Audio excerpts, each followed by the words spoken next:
When you look at games like Street Fighter and Tekken, there's always one thing that's sure to spring to mind. No, not dash cancelling, but the thought of, why oh why can't I rip Ken's head off and shove it down his smug neck hole? Enter Mortal Kombat, the game which popularised the idea of mulching your opponent in as many ways as possible. Mortal Kombat is an assault on the senses, which rewards timing, skill, and the occasional throwing of an elderly passerby, with the sweet gratification of making your friends watch as you reduce their avatar to red rice pudding. With the recent release of Mortal Kombat XL, the roster is now more swollen than my favourite part of my body. Oh, my mind. Come on, guys. Jesus, get your heads out of the gutter. So what better time to sit down with our favourite face fudgers and find out who's the best of the gore-heavy brawlers. With this in mind, I'm Jules for WhatCulture.com, and here are 10 of the greatest Mortal Kombat characters of all time. Number 10. Johnny Cage. Perfecter of the nutshot, aka the punch heard round the world, as males in unison grimaced at their plums being juiced. Johnny is an egotistical, quip-cracking buffoon, but you can't help but love him because of his convictions. Wow, I am annoying. Now father to an equally self-centered child, he's still not allowing his own seed to overshadow him. Lightning-quick attacks and the ability to throw dem balls of green energy make him a great pressure character looking to eke out mistakes in his opponents. While he may have bit the big one in the movies, in game form he's a real force to be reckoned with. Number 9. Liu Kang. It would be so easy for me to just have this entry be his kicking sound effect as reason enough for his greatness. However, it would be a sin to overlook his achievements within the game world. He's won the Mortal Kombat tournament 4 times, something which is yet to be beaten. And speaking of beaten, he's a pro at laying the smackdown with his rapid kicks and screen-clearing acrobatics.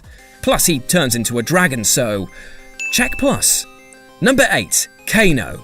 Similar to the grime artist of the same name, this dude likes to drop sick beats all over the place. With his cyborg body, this augmented Aussie sure does like to bring that down under thunder. Aggressive rolls and sweeping laser beams mean that he's a great reactive character, allowing for you to switch up the battle instantly. But he's not exactly a character you trust though, as he ends up betraying pretty much everyone he's ever worked with. But for the right price, he'll be as pally with you as he will be a threat to everyone else. Number 7. Goro. I remember playing through the original Mortal Kombat game and being like, okay, so I've defeated all manner of dudes and that one girl, and now I'm about to face the big bad. Oh, wait. What is this? Why does he have the 4 arms? Why is he so goddamn strong? Oh my god, he's murdering my cells!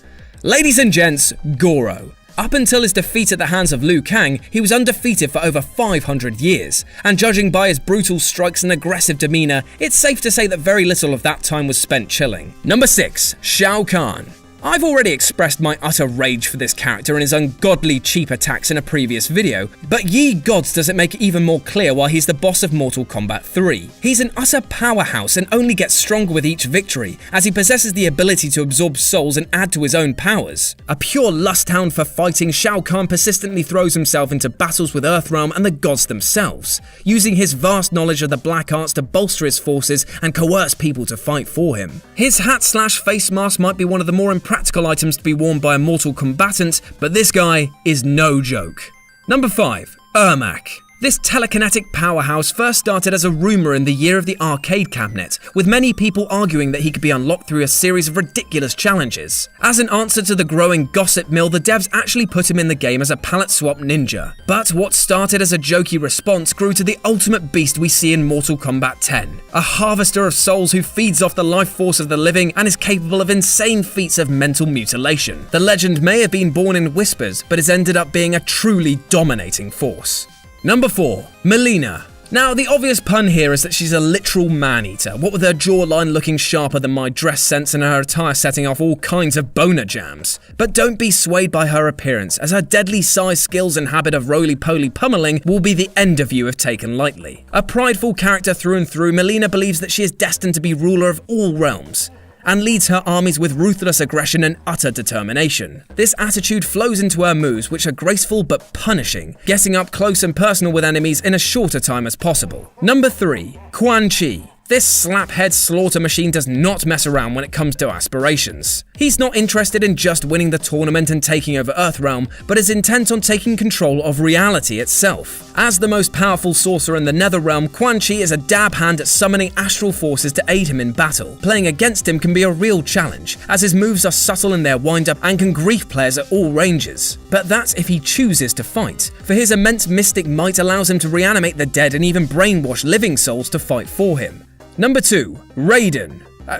He's the god of motherfucking thunder with a wicked hat and destroys opponents like they're made of faulty wiring. I can literally say no more, other than maybe check plus. And number 1, Scorpion/Sub-Zero.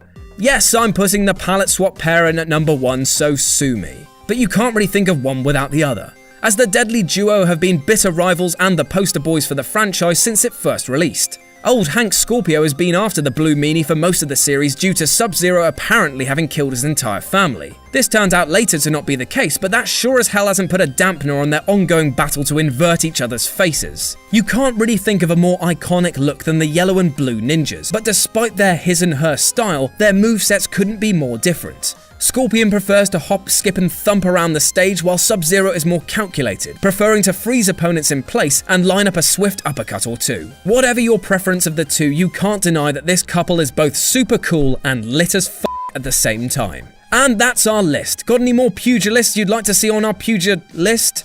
Well, drop me a message in the comments below. And if you want to bring the fight to me, you can do so here or on my personal Twitter, RetroJ with a 0.